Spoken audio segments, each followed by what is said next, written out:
नमस्कार साथियों, आप देख रहे होंगे कि महाराष्ट्र में किस तरह से उद्धव ठाकरे के पाप का घड़ा भर चुका है।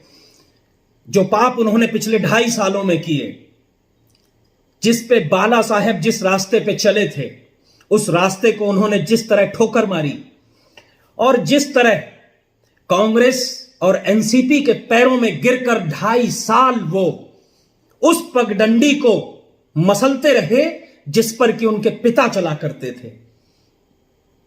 चाहे पत्रकारिता हो, आम जनता हो या कोई छोटा मोटा नेता, किसी को नहीं बख्शा है। चाहे अभिनेता हो या नेता हो, जो रास्ते में आया सबको कुचलने का काम किया।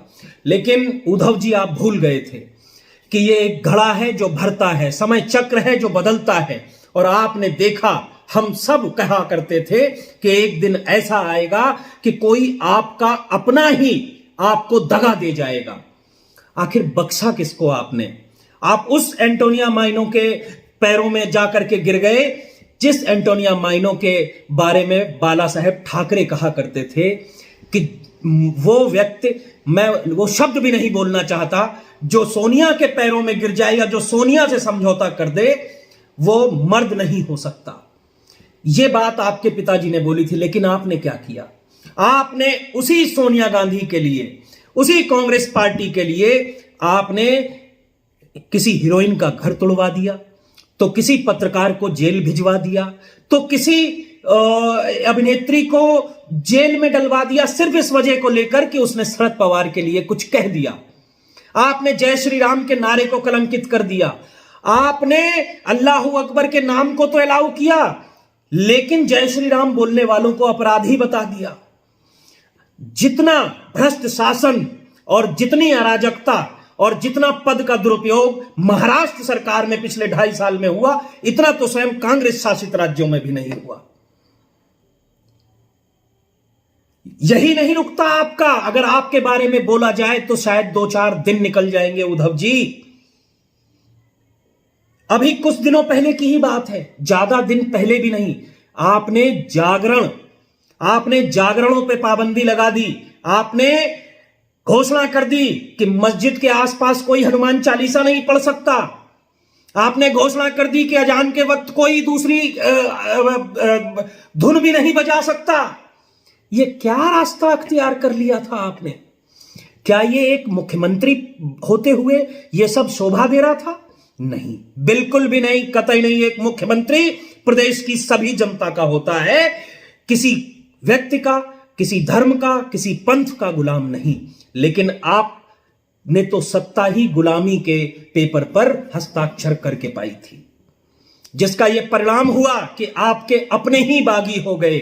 आपके अपनों ने आपके फोन तक उठाने छोड़ दिए और आज आप सत्ता के उस मुहाने पर खड़े हैं जहां आप स्वयं कह रहे हैं कि मैं उतर जाता हूं और तुम मुख्यमंत्री बन जाओ। लेकिन आप उसकी स्वाभिमान को देखिए।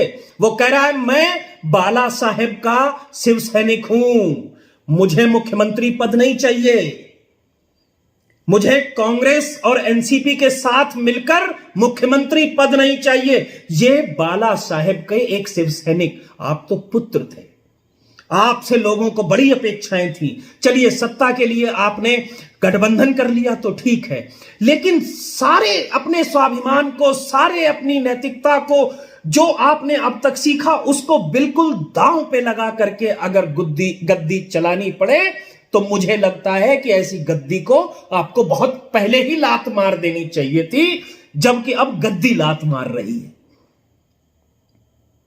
जरा सोचिए केतकी के बारे में, उसका क्या दोष था? नूपुर शर्मा के बारे में कि आप मुंबई में एफआईआर करा रहे हैं, नवीन जिंदल पे आप मुंबई में एफआईआर करा रहे हैं।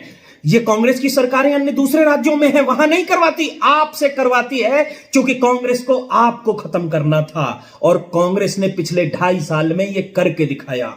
कांग्रेस अपने स्टैंड पे क्लियर है, क्लियर थी। एनसीपी अपने स्टैंड पे क्लियर थी, क्लियर है। लेकिन स्टैंड किसने बदला? स्टैंड उद्धव ठाकरे ने बदला। और आज उद्धव ठाकरे सत्ता से भी गए, जनता के दिल से भी गए और महाराष्ट्र से भी गए। आप लिख कर ले लीजिए कि अगर आज की डेट में चुनाव हो जाता है तो आपको 2 सीटें निकालना मुश्किल पड़ जाएगा, भारी पड़ जाएगा।